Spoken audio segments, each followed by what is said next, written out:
All right, everybody, here's an update on the trailer. Been working on that. Still waiting on 4 of the bunk brackets, but this is what I got done so far on it.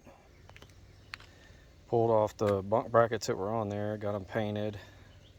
The spring-loaded pin here, there's the trailer. I got it stripped down and painted.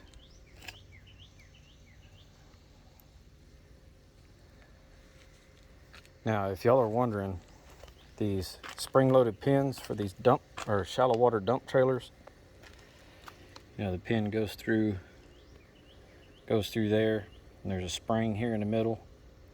If that spring rusts out or breaks on you, it goes right here on the trailer, and the pin goes up there to keep it from flipping up. If that spring breaks on you, instead of ordering a whole new assembly, this one here goes around that 3-inch square tubing, which those are pretty hard to find. Went searching for them. But anyways, if that spring happens to break on you, don't give yourself a headache or spend a lot of money trying to find a new one. If you have a trailer like mine with a 3-inch square tubing tongue, go to your local True Value, and they have these springs in stock most of the time. And if they don't have these short ones, they do have compression springs that are about 18 inches long that are this size, and you can just cut them down. And then 2 washers have a 1/2-inch center hole, and I just ground down a flat spot so that it'll match that hole in the bracket. It'll sit down in there enough where the pin can come through, and it gives you a backing plate for both sides of this spring instead of it just sitting on the cotter key that goes through that hole. So hopefully that was a helpful tip for y'all, in case anybody's going through the got the old deer camp house in the background. We're planning on tearing that thing down and building a shop there. But anyways, yeah, if you're having that issue with that that shallow water on a shot, I don't even know what the hell you call it. It's a dump trailer for your boat when you're in really shallow water.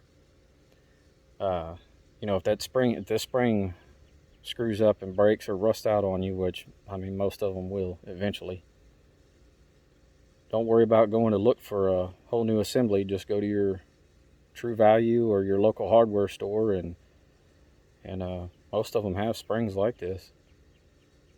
And instead of spending, for mine, the one that I finally found was $49.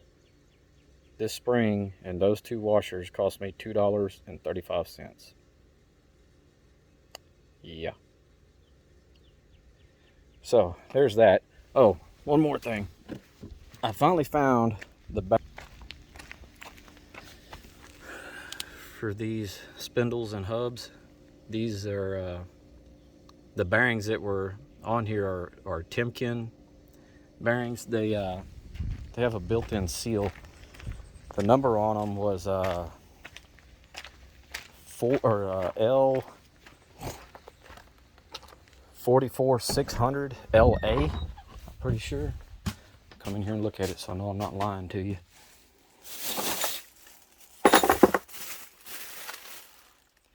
These are, L44600 LA. Let's see. You can see it has a seal built into the bearing. Now Timken